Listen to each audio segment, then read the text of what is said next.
మనం ఎందుకు చదువుకుంటున్నాం ఎవరికైనా తెలుసా? ఇది ఉద్యోగం కోసమా?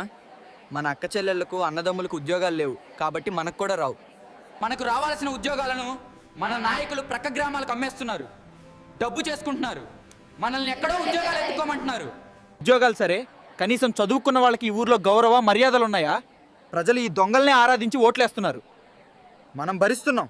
సంవత్సరానికి 2 సార్లు జెండా పండుగలు వచ్చినప్పుడు వారు చాలా మాట్లాడతారు.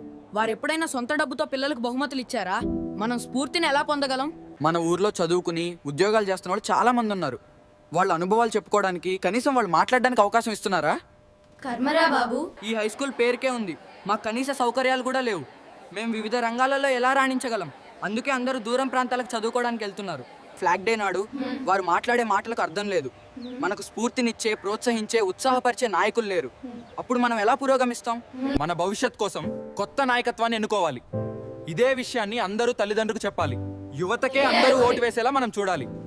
దయచేసి మీ పిల్లల భవిష్యత్ కోసం వచ్చే స్థానిక ఎన్నికలలో చదువుకున్న యువకులను ఎన్నుకోండి. రాజకీయం పెద్దరికం కాదు, సామాజిక బాధ్యతని గుర్తించండి. ఓటుతో మన ఊరు భవిష్యత్నే మార్చుకోవచ్చు. దయచేసి తన మన అని చూడకుండా అర్హత కలిగిన బాధ్యత గల యువతను ఎన్నుకోండి. వాళ్లే మీ భవిష్యత్తుకు మార్గం చూపించగలరు.